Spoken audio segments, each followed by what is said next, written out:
Lalu bagaimana kondisi dunia usaha di tengah hantaman pandemi yang juga belum usai? Untuk membahasnya, saat ini kami telah tersambung dengan Ketua Umum Kamar Dagang dan Industri Indonesia, Arsyad Rashid. Selamat siang, Pak Arsyad. Selamat siang, selamat siang. Iya, Salam Pak sehat, Arsyad, Anake. kalau kita melihat keadaan saat ini PPKM masih juga berlangsung, pandemi sendiri sudah masuk ke Indonesia sudah hampir 2 tahun begitu. Kondisi dunia usaha saat ini seperti apa? Kalau kita bicara dunia usaha, kita melihat dulu kondisi yang ada dengan pandemi ini ya, bahwa keadaannya saat ini walaupun bagaimanapun cases di dunia terus naik, dan apalagi kalau kita bicara di Indonesia sekarang di hariannya sudah di angka 40.000 lebih, dan ini sangat menyemaskan sekali. Dan kalau kita bicara ekonomi, tidak bisa kita lupakan mengenai keadaan kesehatan ataupun pandemi ini sendiri. Karena roda ekonomi tidak akan bisa berjalan tanpa adanya kesehatan yang aman dan damai, dan supaya orang-orang juga merasa aman. Nah, dengan demikian, dengan kasus yang sekarang melonjak, dengan sendirinya, dengan adanya keadaan mini lockdown yang kita lakukan pada saat ini pastinya membuat satu dampak yang ya dikatakan berat untuk dunia usaha pada saat ini. Baik, di bulan Juli ini sektor mana yang kalau menurut pengamatan Kadin masih menjadi sektor yang paling terpuruk? Kalau kita bicara per hari ini adalah yang paling kita sayangkan adalah memang yang paling berat juga bukan hanya pengusaha besar, tapi pengusaha UMKM.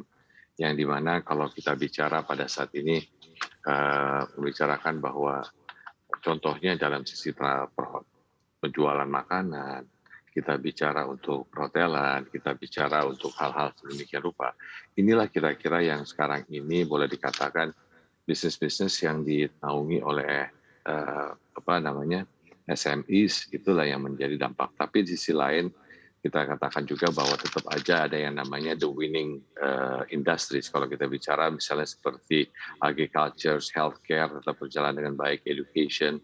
Terus kita bicara juga commodities ya. Kalau kita bicara sekarang ini contohnya harga batu bara tinggi sekali, dan juga commodities lainnya. Jadi kita bicara ada the winning industries, ada the losing industry pada saat ini. Tapi secara menyeluruh pada saat ini dari yang besar sampai yang mikro, ini semuanya terdampak pada saat ini. Baik, untuk the losing industries yang tadi juga sempat Bapak sampaikan, untuk sektor UMKM ini kan sebenarnya banyak sekali insentif yang sudah diberikan pemerintah. Kalau menurut Kadin, apakah sudah efektif? Kalau kita bicara mengenai efektivitas terhadap ini, bahwa semua negara ini melakukan kebijakan selama waktu lockdown ini. Jadi ini adalah sesuatu hal yang sangat baru untuk semua negara, dan juga untuk Indonesia. Dan sekarang ini kan banyak negara juga melakukan lockdown, ada partial lockdown, ada yang melakukan travel ban, ya kan, ada sekolah dari rumah, pembatasan publik dan lain-lain. Namun saya rasa pada saat ini insentif yang diberikan pemerintah, contohnya adalah POJK 11 tentang restructuring ya, restructuring dalam konteks ini itu sudah memberikan suatu angin segar dan nafas yang panjang bagi industri, dan keuangan, perbankan, juga sektor real yang ada, dan yang sekarang ini memang sudah melakukan pinjaman dari bank. Nah, dan juga dengan baiknya saya sangat setuju karena masa berlakunya yang tadi hanya sampai 31 Maret 2021 akan diperpanjang sampai 31 Maret 2022, dan ini adalah bagaimana upaya salah satu yang paling boleh katakan in general secara seluruhan. Nah, namun memang sekarang insentif-insentif yang sekarang sedang dilihat adalah bagaimana supaya dampak terhadap UMKM ini, dan sekarang sedang didesain oleh pemerintah, dan kita saling bertukar pikiran bagaimana ke depannya. Karena insentif-insentif apa lagi yang bisa diberikan, contohnya PPNBM ya untuk kendaraan, yang dimana itu sangat baik sekali untuk industri manufacturing of kendaraan dan penjualan kendaraan. Nah, seperti kayak begini adalah hal-hal yang memang harus kita lihat sekali, karena balik-balik lagi bahwa insentif itu memang harus diberikan sangat customized untuk setiap industri dan juga untuk daerah. Karena apa yang kita hadapi sekarang ini adalah obat-obatnya berbeda-beda, karena tantangannya berbeda, dan masalahnya adalah karena ini adalah kita bicara locking down, berarti roda ekonomi yang sangat lambat. Dengan demikian juga untuk memberikan olinya itu ataupun insentif-insentif memang harus kita lakukan pada semua industri dengan berbeda-beda. Jadi memang ini tidak gampang, tidak mudah untuk melihat ini. Tapi yang paling penting adalah komitmen. Komitmen dari pemerintah yang dimana ingin membantu yang namanya dunia usaha. Yang kita lihat positifnya itu dulu. Nah dari situ, disinilah bagaimana kita bisa memberikan masukan pada pemerintah untuk bisa memberikan insentif-insentif untuk berbagai industri dan juga daerah agar yang namanya tadi balik-balik lagi insentif yang efektif dan bisa dilakukan. Itu mungkin yang sekarang ini terjadi. Baik, kalau selain restrukturisasi, menurut Kadin apa saja stimulus yang dibutuhkan UMKM dari pemerintah? Dengan jelasnya ke depannya pasti sekarang ini ada beberapa kombinasi ya. Pemerintah sudah melakukan juga sekarang rencana untuk bantuan tunai langsung kepada yang konsumen. Karena kalau kita melihat ada dua sisi. Satu sisi adalah bagaimana kepada supply side, satu sisi kepada demand side. Nah untuk yang namanya dan tidak bisa hanya satu, karena kalau kita berikan yang supply, demand tidak ada juga sulit. Jadi memang harus kedua-duanya. Pertama adalah si pembeli dan si penjual.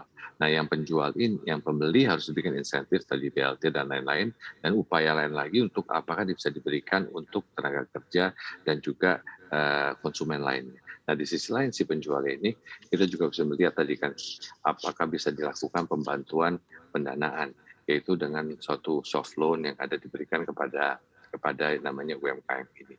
Nah namun utamanya ini adalah short term yang harus kita lakukan. Tapi yang paling penting adalah balik-balik kepada kesehatan dulu nih. Karena kalau kita bicara insentif apapun, kalau misalnya dari konteks kesehatan yang kita tidak bisa atasi, percuma insentif apapun yang harus diberikan oleh pemerintah.